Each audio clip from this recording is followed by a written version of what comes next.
Hello friends, எல்லோருக்கும் வணக்கம். நான் உங்கள் ஜெயலக்ஷ்மி.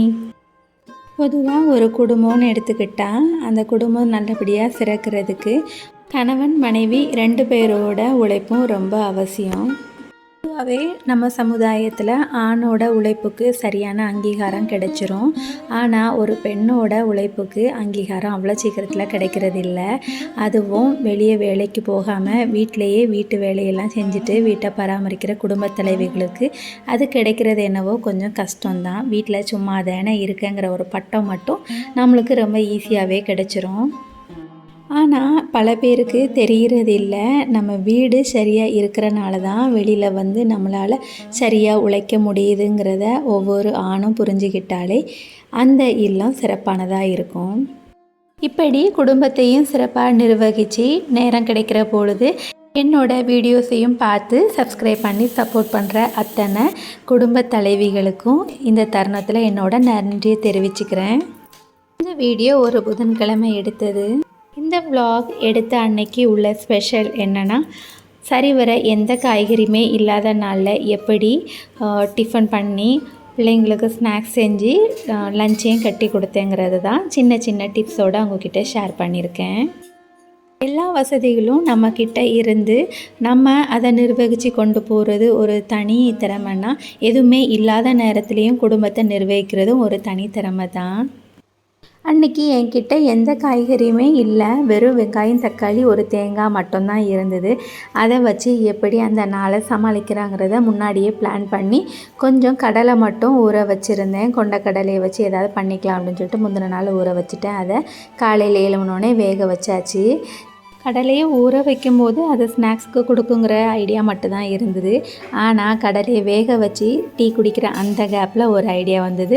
சரி, டிஃபனுக்கும் இதை யூஸ் பண்ணிக்கலான்னு சொல்லிட்டு அன்றைக்கி புட்டு செஞ்சு கடலைக்கறி வச்சுருந்தேன். கொஞ்சமாக கடலை எடுத்து பிள்ளைங்களுக்கு ஸ்நாக்ஸுக்கும் பேக் பண்ணிட்டேன். அரிசி மாவு புட்டுக்கு இந்த கடலைக்கறி ரொம்பவே டேஸ்ட்டாக இருக்கும். ஆல்ரெடி நான் என்னோடய ஷார்ட்ஸில் நான் ஷேர் பண்ணியிருக்கேன். இந்த அரிசி மாவு புட்டும் சரி கோதுமை புட்டும் சரி எப்படி உதிரியாக நம்ம ரெடி பண்ணலாங்கிறத. மிக்சியில் போட்டு செய்கிறது ரொம்ப ஈஸி. அது முடியாதவங்க இந்த மாதிரி பெரிய ஜல்லடை உள்ள அரிப்பில் போட்டு கூட நம்ம செஞ்சுக்கிடலாம். என்னை பொறுத்த வரைக்கும் புட்டு ஒரு சிறந்த காலை உணவு. அதை வந்து குழந்தைங்களுக்கு நம்ம கொடுக்கும் போச்சில் அவங்களுக்கு ஏற்றாப்புல இனிப்பு கலந்தும் கொடுக்கலாம். பெரியவங்களுக்கு இது மாதிரி காரசாரமாகவும் நம்ம சமைச்சிடலாம். ஒரே இதில் 2 வேளையும் நம்ம பார்க்கலாம். அன்றைக்கி எங்கள் வீட்லேயும் கடலைக்கறி பிள்ளைங்க எடுக்கலை. நாங்கள் 2 பேர் தான் சாப்பிட்டோம். அவங்க 2 பேரும் இனிப்பு சேர்த்து தான் சாப்பிட்டாங்க. பொதுவாக ஒரு வழக்கில் ஒரு சொல் உண்டு, நமக்கு ஒரு வேலை கொடுக்கும் போச்சில் அவங்க அந்த ஒரு வேலையில் மட்டும்தான் ஒருமுகத்தன்மையோடு இருப்பாங்க. ஆனால் ஒரு பெண்ணுக்கு கொடுக்கும் போச்சில் சுற்றி உள்ள அத்தனை வேலையையும் அவங்க வந்து திறம்பட செய்ய முடியும். அவ்வளோத்துக்கு பன்முகத்தோடு அவங்க செயல்படுவாங்கன்னு. அப்படி தான் நம்மளே மாதிரி குடும்ப தலைவிகளும் ஒரு அடுப்பில் 3 பர்னர் 4 பர்னர் இருந்தாலும் அதில் அத்தனையும் ரவுண்டு கட்டி சமைக்கிறதுக்கு நம்மளால் முடியும். என்னை பொறுத்த வரைக்கும் இதுவும் ஒரு கலை தான், திறமை தான் அப்படின்னு நான் நினைக்கிறேன். அப்படி நீங்கள் யாராவது நினச்சிங்கன்னா கண்டிப்பாக சேனலுக்கு சப்போர்ட் பண்ணுங்கள், ஒரு லைக் கொடுக்க மறக்காதீங்க. முதல் வேலையாக கடலையை வேக வச்சு எடுத்துட்டு மத்தியானம் லஞ்சுக்கு தேவையான சாப்பாடையும் வேக வச்சு சாதத்தையும் வடித்தாச்சு. இப்போ கடலைக்கறிக்கு ரெடி பண்ணிகிட்ருக்கேன். அந்த கேப்பில் குக்கர்லேயும் புட்டுக்கு கொஞ்சம் தண்ணி ஊற்றி குக்கரையும் ஆன் பண்ணி விட்டாச்சு. கடலைக்கறிக்கு சரிவர காய்கறி எதுவுமே இல்லைல்ல, அதில் எனக்கு பூண்டுமே இல்லை. அதனால் ஒரு சின்ன துண்டு இஞ்சி, 2 வெங்காயம் 2 தக்காளி மட்டும் போட்டேன். மல்லி இலையும் இல்லை. அதுக்காக மாற்று இதுவாக கொஞ்சமாக புதினா இலை மட்டும் சேர்த்து முதலே வதக்கிக்கிட்டேன். ஒரு பச்சை மிளகாவும் சேர்த்துருக்கேன். இதிலே நம்ம மசாலாக்களையும் போட்டு வதக்கிடலாம். ஆனால் நான் அன்னைக்கு அப்படி பண்ணலை. வெங்காயம் தக்காளி மட்டும் வதக்கிட்டு அதுக்கப்புறம் தாளிக்கும் போச்சில் மசாலாக்கெல்லாம் சேர்த்து தாளிச்சிக்கலான்னு சொல்லிட்டு விட்டுட்டேன். வதக்குனதை கொஞ்சம் நேரம் ஆற வச்சு அரைக்கணும்னு சொல்லிட்டு அதை கொஞ்சம் ஆற விட்டுட்டு அந்த கேப்பில் குக்கரில் உள்ள தண்ணி கொதிச்சுட்டு இப்போ அதில் வந்து அந்த குழாய் புட்டு தான் அன்றைக்கி நான் செஞ்சது. ரொம்ப நாள் ஆகிட்டு இந்த புட்டு குழலை வச்சு ரெடி பண்ணி இட்லி சட்டிலே ஒரு துணி போட்டு வேக வச்சு மொத்தமாக போட்டு எல்லாத்தையும் கலந்து பண்ணிடுவேன். சரி, இந்த கடலைக்கறிக்கு வந்து இப்படி செய்கிற புட்டு வந்து ரொம்ப டேஸ்ட்டாக இருக்கும். அந்த ஷேப் வந்து அதுக்கு ரொம்ப அதுவே ஒரு அழகு கொடுக்குங்கிறதுனால அன்னைக்கு புட்டு குழல் வச்சு தான் புட்டு ரெடி பண்ணியிருந்தேன். இப்போ ஓரளவுக்கு டிஃபன் வேலை கொஞ்சம் கொஞ்சம் முடிச்சாச்சு.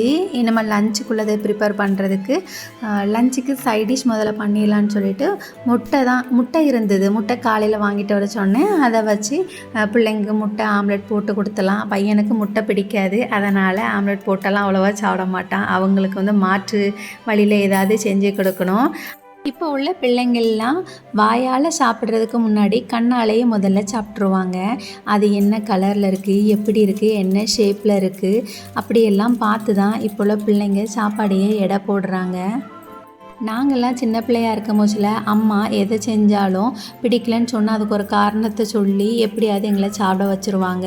வேறு வழியே இல்லாமல் எதுவுமே சொல்லாமல் அம்மா சமைச்சு வைக்கிறத சாப்பிடுவோம். இப்போ அப்படி கிடையாது. பிள்ளைங்களுக்கு பிடிச்ச மாதிரி நம்மளோட சமையலையே மாற்றி அமைக்க வேண்டியது இருக்குது. ஆனாலும் நான் எப்படியாவது நான் நினைக்கிறத அவங்களுக்கு பிடித்த விதத்தில் செஞ்சு கொடுத்துருவேன். அவங்களோட ஆசையை நிறைவேறின மாதிரி ஆயிரும். என்னோட மனசுக்கும் ஒரு திருப்தி கிடச்சிரும். இப்போது வெங்காயம் தக்காளி வதக்கி வச்சது நல்லா ஆறின அப்புறம் அதில் கொஞ்சமாக தேங்காய் சேர்த்து நான் விழுதாக அரைச்சி எடுத்துக்கிட்டேன். ஆனால் இந்த கடலைக்கறிக்கு தேங்காய் சேர்க்குறத விட தேங்காய் பால் எடுத்து செய்கிறது ரொம்பவே டேஸ்ட்டாக இருக்கும். ஆனால் அன்னைக்கு ரொம்ப இழுத்து போட்டு செய்ய வேணாம்னு சொல்லிவிட்டு நான் தேங்காவை தான் கொஞ்சமாக போட்டு அரைச்சிக்கிட்டேன். சின்ன வயசில் இந்த அரிசி மாவு புட்டுனா அப்படி ஒரு பிரியம். அம்மா இது கூட சிறுபயிறு அப்பளம்லாம் பொரித்து வச்சுருப்பாங்க. ரொம்ப டேஸ்ட்டாக இருக்கும் இந்த காம்பினேஷன் எல்லாமே சேர்த்து சாப்பிடும் போச்சில்.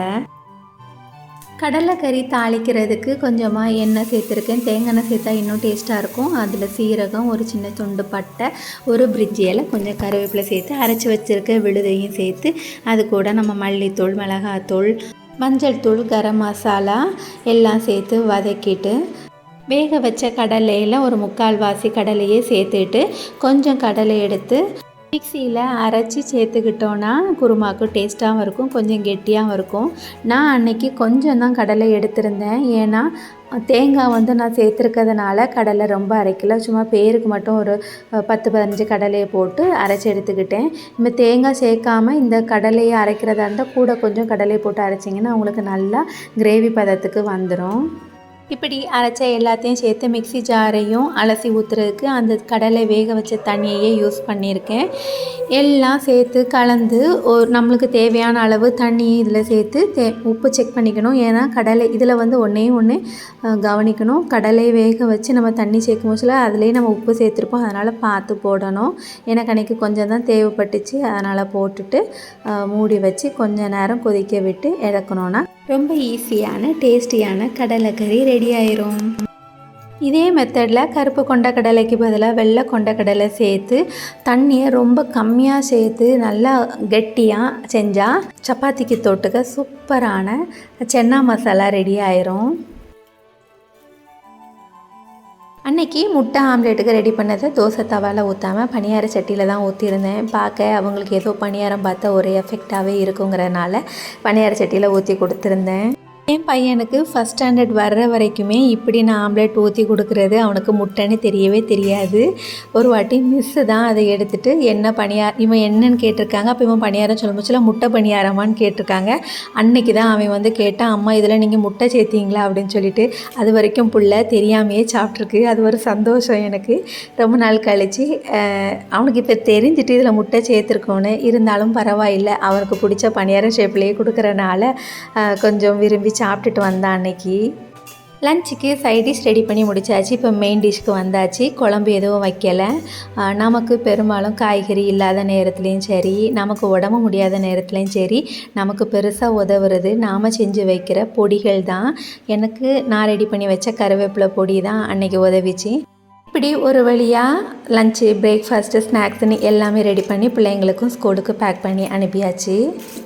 பிள்ளைங்க ஸ்கூலுக்கு போனதும் வேலையாக நானும் டிஃபன் சாப்பிட்டுட்டு கொஞ்சம் க்ளீனிங் ஒர்க்கை ஸ்டார்ட் பண்ணிட்டேன். பொதுவாக நான் தேங்காய் நார், முட்டை இந்த மாதிரி எல்லாமே ஒரு பக்கெட்டில் சேவ் பண்ணி வச்சுப்பேன். தேவைப்படும் மண்ணும் வச்சுருப்பேன். அதில் தேவைப்படும் போதில் எல்லாத்தையும் சேர்த்து மிக்ஸ் பண்ணி தொட்டியில் நிரப்பி தான் நான் செடி வைக்கிறது. போன மாதம்தான் இந்த பொன்னாங்கண்ணி கீரையை தனியாக நட்டு வச்சேன். ஒரு அறுவடை பண்ணி முடிச்சாச்சு. செடிகள் நல்லா செழித்து வளர்கிறதுக்கு நம்ம காய்கறி கழிவுகள்லாம் சேர்த்து கம்போஸ்ட் ரெடி பண்ணி போடலாம். முடியாத சமயத்தில் நம்ம முட்டை தோடு போட்டுக்கலாம். டீ தூள்லாம் நம்ம டீ போடும் போச்சில் உள்ள தூளை வந்து அப்படியே போடாமல் நல்லா அலசிட்டு காய வச்சு சேர்த்துக்கலாம். எல்லாம் சாய் செயலுங்கிற சேனல் நடத்துகிற மாரியம்மா சரவணன் சிஸ்டர் வந்து கேட்டிருந்தாங்க, புதினா எப்படி வளர்க்குறதுன்னு சொல்லுங்கன்னு சொல்லிட்டு. நான் இந்த புதினா வந்து இப்போ ஓரளவுக்கு தொட்டிலே வச்சுருக்கேன்ல, நான் இனிமேல் தனியாக புதுசாக நடும்போச்சில் நான் கண்டிப்பாக வீடியோ போடுறேன்.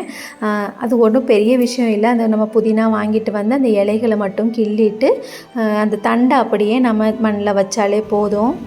அன்றைக்கி இப்படி கொஞ்சம் வீட்டில் க்ளீனிங் ஒர்க்லாம் ஃபாஸ்ட்டாக முடிச்சுட்டு ஷாப்பிங் கிளம்பியாச்சு. பெருசாலாம் ஒன்றும் இல்லை, காய்கறி இல்லைன்னு சொன்னேன்ல, அதனால் சரவணா ஸ்டோர் போய் வாங்கிட்டு வரலான்னு சொல்லிட்டு வீட்டுக்காரங்க கூப்பிட்ருந்தாங்க. நல்லா போடுன்னு சொல்லிட்டு வேலையாக போயிட்டு வந்துடலான்னு சொல்லிட்டு ஃபாஸ்ட்டாக கிளம்பி பிள்ளைங்கள ஸ்கூலுக்கு விட்டுட்டு அப்படியே சரவணா ஸ்டோருக்கு வந்தாச்சு. இந்த சரவணா ஸ்டோர் குரோம்பேட்டில் ஓப்பன் பண்ணி ஒரு 7-8 வருஷம் ஆகுது. இத்தனை வருஷமாக நானும் ஷாப்பிங் போய்கிட்டு தான் இருக்கேன். இவ்வளோ நாள் இல்லாமல் இந்த வாட்டி தான் இவ்வளோ கலெக்ஷன்ஸ் வந்து மண் பானையில் நான் மண்ணில் செய்கிற இது வந்து பார்த்துருக்கேன். எப்போவுமே 1-2 அந்த மாதிரி வெரைட்டியெல்லாம் ரொம்ப இருக்காது, கொஞ்சம் கொஞ்சம் இருக்கும். நானும் ஒவ்வொரு வாட்டியும் நம்மளுக்கு பிடிச்ச மாதிரி ஏதாவது இருக்கான்னு அந்த ஃப்ளோர் போகும்போதில் ஒரு எட்டு பார்க்காம நான் வந்தது கிடையாது. வெறும் 2 மணி நேரம் ஷாப்பிங் தான். ஏன்னா பாப்பாவை கூட்டுறதுக்கு 12 மணிக்கு நாங்கள் வந்தாகணும். அதனால் கடன்னு 10 மணிக்கு தான் உள்ளே என்ட்ரு ஆகணும். எடுக்க வேண்டியதெல்லாம் எடுத்துகிட்டு வீட்டுக்கு வந்தாச்சு. சரவணா ஸ்டோர் போனது என்னவோ காய்கறியும் ப்ரொவிஷனும் வாங்குறதுக்கு மட்டும்தான். ஆனால் அவ்வளோ மண் சாமானை பார்த்த உடனே எனக்கு மனசு கேட்கலை. ஏன்னா ரொம்ப நாள் ஆசையில் இந்த மண் சட்டிகளும் எனக்கு இருந்தது. ஊருக்கு போகும்போச்சில் எங்கள் ஊர்லேருந்து வாங்கிட்டு வரலாங்கிற பிளானில் தான் இருந்துட்டு இருந்தேன். அதுக்கு முன்னாடி இங்கேயுமே கொஞ்சம் விலையெல்லாம் கொஞ்சம் கரெக்டாக ஊர் மாதிரியே இருந்ததுனால சரின்னு சொல்லிட்டு இங்கேயே எடுத்துடலாம் அப்படின்னு சொல்லிட்டு கொஞ்சம் சாமான் எனக்கு பிடிச்சது கொஞ்சம் 1-2 இருந்தது, கொஞ்சம் தான் எடுத்துகிட்டு வந்தேன். பேக்கிங்லாம் நல்லா பக்காவாக பண்ணி கொடுத்துருந்தாங்க அங்கே வேலை செய்கிற பிள்ளைங்க. என்னை விட என் பிள்ளைக்கு தான் அதை ஓப்பன் பண்ணுறதுல அவ்வளோ ஆர்வம். அவ்வளோ ஃபாஸ்ட்டாக ஒவ்வொன்றையும் ஓப்பன் பண்ணிகிட்டு இருந்தான். அன்றைக்கி நான் வாங்கினது இவ்வளோந்தான். பொதுவாக இந்த மாதிரி கலெக்ஷன்ஸ்லாம் நாங்கள் பார்த்தது இல்லைன்னொன்னே இதெல்லாம் பார்த்தோன்னே எனக்கு கொஞ்சம் பிடிச்சது. விலையுமே நல்லா கம்மியாக தான் இருந்தது. 25 ரூபா 30 ரூபா அந்த மாதிரி ரேஞ்சில் தான் அங்கே உள்ள திங்ஸ் எல்லாமே இருந்தது. எனக்கு பிடிச்சதில் இந்த 2 விளக்கு மட்டும் நான் எடுத்துக்கிட்டேன். அன்றைக்கி என்னவோ எனக்கு கொஞ்சம் அதிர்ஷ்ட நாளாக இருந்திருக்குமோ என்னவோ தெரில, எனக்கு பிடிச்ச ஐட்டங்கள்லாம் என் கண்ணில் பட்டுச்சு. இந்த டீ கிளாஸ் கூட எனக்கு ரொம்ப நாள் ஆசை, அது மாதிரி எடுக்கணும், அதில் டீ குடிக்கணும் அப்படின்னு. சின்ன வயசில் எங்கள் தாத்தா வந்து விடிய காலையில் கூட்டிகிட்டு போவாங்க டீ கடைக்கு. அப்போ இந்த மாதிரி ஒரு கப்பில் தான் கொடுப்பாங்க. அது சூடாக இருக்கும், அதை பிடிக்க முடியாமல் பிடிச்சு குடிக்கிறது அந்த நாட்கள்லாம் ரொம்ப ஆசையாக இருக்கும், திரும்ப கிடைக்காதான்னு. அந்த ஆசையும் கொஞ்சம் நிறைவேற்றுறதுக்கு 2 கப்பும் வாங்கிட்டு வந்து மண் சாமான எல்லாத்தையும் முதல்ல தண்ணியில் போட்டு வச்சாச்சு, லீக்கேஜ் எதுவும் இருக்கான்னு பார்க்குறதுக்கு. வாங்கிட்டு வந்ததெல்லாம் கொஞ்சம் ஒதுக்கி வச்சுட்டு சாப்பிட்டுட்டு கொஞ்சம் நேரம் ரெஸ்ட் எடுத்துகிட்டு முடிக்கிறதுக்குள்ளாட்டி 4 மணி ஆயிடுச்சு. பையனும் வீட்டுக்கு வந்தாச்சு. இன்றைக்கி அப்படி தான் வந்தோடனே தர்பூசணி சாப்பிட்டுட்டு கொஞ்சம் நேரம் விளையாடையும் போயாச்சு. கண்டிப்பாக பிள்ளைங்களை வந்து வெளியில் விளையாட விடணும் பாதுகாப்பான முறையில். பிள்ளைங்க 2 பேரும் விளையாட போன பிறகு தான் வாங்கிட்டு வந்த சாமான காய்கறி எல்லாத்தையுமே எடுத்து வைக்க வேண்டிய இடத்துல கொஞ்சம் செட் பண்ணினேன். இந்த மாதிரி காய்கறிகள் நம்ம வாங்கும் போதில் இப்படி ஒரு நெட்டில் போட்டு கொடுப்பாங்க, அதை தூக்கி போடாதீங்க. அதை எப்படி யூஸ் பண்ணலாங்கிறத பின்னாடி சொல்கிறேன். நாங்கள் அதிகமாக நான்வெஜ்ஜு சேர்க்குறதில்ல, அதனால் ஓரளவுக்கு காய்கறி தான் நிறைய சேர்த்துக்கிறது. முடிஞ்ச அளவுக்கு தேவையான அளவுக்கு காய்கறி அன்றைக்கி வாங்கிட்டு வந்தோம். வெயில் காலம்னால வெள்ளரிக்காய், நீர் காய்கள்லாம் கொஞ்சம் அதிகமாகவே அன்றைக்கி எடுத்துகிட்டு வந்திருந்தோம். காலியாக இருந்த ஃப்ரிட்ஜு இப்போ பொருளே வைக்க முடியாத அளவுக்கு அவ்வளோவோ நிரம்பி போச்சு. ஒவ்வொருத்தருக்கும் ஒவ்வொரு விதமான ஷாப்பிங் அடிக்ட் உண்டு. அதில் எனக்கு இந்த காய்கறிகள் வாங்குறது ஒரு தனி சுகம் இருக்கும். இந்த ஃப்ரெஷ்ஷான காய்கறிகளை பார்க்கும்போதுல ஒரு இனம் புரியாத ஒரு சந்தோஷம் கிடைக்கும். ஃப்ரிட்ஜில் வைக்க வேண்டிய ஐட்டங்கள் எல்லாம் ஓரளவுக்கு உள்ளே வச்சுட்டேன். வெளியே வைக்க வேண்டிய ஐட்டத்தை தான் கொஞ்சம் அந்த ட்ரேயை க்ளீன் பண்ணிவிட்டு வைக்க வேண்டியதாக இருந்தது. நான் இந்த ட்ரேலெல்லாம் போட்டிருக்க பேப்பர் வந்து நம்மளுக்கு நியூஸ் பேப்பர் வர மச்சில் நோட்டீஸ் வரும் தானே, அந்த நோட்டீஸ் பேப்பரை தான் இதில் போட்டிருக்கேன். அது நல்லா கொஞ்சம் ஷைனிங்காக நல்லாயிருக்கும். நம்மளுக்கு யூஸ் பண்ணிவிட்டு அதை தூக்கி போட்டுட்டு வேறு இதை எடுத்து யூஸ் பண்ணிக்கலாம். ஓரளவுக்கு எல்லாம் வைக்க வேண்டிய இடத்துல கொஞ்சமாக செட் பண்ணிவிட்டு வீடெல்லாம் க்ளீன் பண்ணி ஈவினிங் விளக்கேற்றுறதுக்கு ரெடி ஆயாச்சு. கிட்டத்தட்ட இந்த மண் சட்டியில் தண்ணி ஊற்றி 5 மணி நேரம் ஆகுது. எந்த லீக்கேஜும் இல்லை. ஊற்றி வச்சு தண்ணி அப்படியே இருக்குது. ஒரு வகைக்கு சந்தோஷம். எனக்கு ஈவினிங் இருக்கிறதுலே பெரிய வேலைனா அந்த பாத்திரம் தேய்க்கிற வேலை தான். ஏன்னா மதியானம் சாப்பிட்டதெல்லாம் ஓரளவுக்கு போட்டிருப்பேன். சில நாள் தான் அந்த டைம்லேயே தேய்ச்சி வைப்பேன். பாதி நாள் போட்டுட்டு சாயந்தரமாக வீடெல்லாம் க்ளீன் பண்ணிவிட்டு பாத்திரம் தேய்ச்சிட்டு அப்படியே ஒரு குளியல் போட்டுட்டு வந்துட்டு விளக்கேற்றினா எனக்கு கம்ஃபர்ட்டாக இருக்கும். குளிச்சுட்டு விளக்கேற்றி வச்சுட்டு வந்து இந்த ட்ரேலையுமே எல்லாத்தையுமே அடுக்கியாச்சு. பொதுவாக எல்லாருமே தக்காளியை ஃப்ரிட்ஜில் வச்சு தான் யூஸ் பண்ணுவாங்க. ஆனால் அப்படி வைக்கிறது நல்லது கிடையாது. முடிஞ்ச அளவு வெளியில் வச்சு நம்ம எது பழுத்ததோ அதை முன்னாடி யூஸ் பண்ணுறது ரொம்பவே சிறந்தது. நான் ஏற்கனவே சொன்ன மாதிரி இந்த காய்கறிகள்லாம் நெட்டில் வரும் தானே, அந்த நெட்டை எப்படி யூஸ் பண்ணலாங்கிறது தான் இதில் ஷேர் பண்ணியிருக்கேன். ஆல்ரெடி நான் இது ஒரு ஷார்ட்ஸ்லேயே ஷேர் பண்ணியிருக்கேன். நம்ம பாத்திரம் தேய்க்கிற யூஸ் பண்ணுற அந்த ஸ்க்ரப்பரை வந்து அந்த நெட்டுக்குள்ளே போட்டு முடிச்சு போட்டு வச்சோன்னா நமக்கு அந்த ஷேப் மாறாமல் இருக்கும். பாத்திரம் தேய்க்கிறதுக்கு ரொம்ப ஈஸியாக இருக்கும். அன்றைக்கி காலையில் எழும்புனதுலேருந்து நைட்டு வரைக்குமே நேரம் ரொம்ப வேகமாகவே ஓடின மாதிரி இருந்தது. சில வேலைகள் நான் ஷேர் பண்ணல. துணி போடுறது, துணி எடுத்து வர்றது, இது எல்லாம் அன்றாடம் நான் செய்கிற அதெல்லாம் இதில் எதுவுமே காமிக்கலை. மறுபடியும் கிச்சனுக்குள்ளே என்டர் ஆகியாச்சு நைட்டு சாப்பாடு செய்கிறதுக்கு. சப்பாத்தி பிசையும் போதில் கொஞ்சம் பால் சேர்த்து பிசைஞ்சிங்கன்னா நல்லா சாஃப்டாக இருக்கும். அன்றைக்கி சப்பாத்திக்கு தொட்டுக்க காலையில் வச்ச கடலைக்கறி கொஞ்சோண்டு மீதி இருந்தது.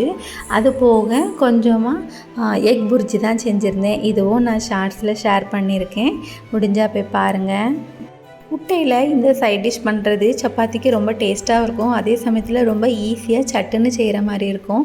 கண்டிப்பாக ட்ரை பண்ணி பாருங்கள். ஒரு வழியாக இப்படி நைட்டு டின்னரையும் முடித்தாச்சு.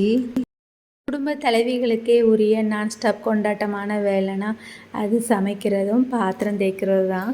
சமைக்கிறது எனக்கு பிடிச்ச செயல். ஆனால் எனக்கு பிடிக்காத ஒரு செயல்னால் அது இந்த பாத்திரம் தேய்க்கிறது தான். அதுக்கு என்னை தயார்படுத்திக்கிறதுக்கு கொஞ்சம் நேரம் உட்காந்து டிவியில் டைம் ஸ்பெண்ட் பண்ணிவிட்டு அதுக்கப்புறம் மனசெல்லாம் கொஞ்சம் தேத்திட்டு தான் போவேன் கிச்சனுக்குள்ளே. அப்படி அந்த பிடிக்காத வேலையும் செஞ்சு கிச்சனையெல்லாம் தொடச்சி சுத்தமாக்கியாச்சு. இப்படி எல்லா வேலையும் முடித்தாலும் கடைசியாக அந்த கிச்சனை சுத்தப்படுத்தி பார்க்குற அந்த தனி அழகு இருக்கே, அதில் தான் நம்மளோட மொத்த சந்தோஷமும் அடங்கியிருக்கிற மாதிரி அப்படி ஒரு சந்தோஷம் இருக்கும். எதையோ பெருசாக அந்த நாளில் சாதிச்சிட்ட மாதிரி ஒரு உணர்வு தோன்றும் பாருங்க, அதை அடிச்சிக்க முடியாது. எத்தனை பேருக்கு இந்த உணர்வு இருக்குன்னு எனக்கு கமெண்டில் சொல்லுங்கள். இப்போ வீடியோவோட எண்டுக்கு வந்தாச்சு. இவ்வளோ நேரம் என்னோடய வீடியோவை பொறுமையாக பார்த்து ரசித்த அத்தனை நல்லுள்ளங்களுக்கும் என்னோட மனமார்ந்த நன்றியை தெரிவிச்சுக்கிறேன். சீக்கிரம் இதே போல் ஒரு இன்ட்ரெஸ்டிங்கான விலாகோடு உங்களை சந்திக்கிறேன். அது வரைக்கும் ஷார்ட்ஸில் இணைஞ்சிருக்கலாம்.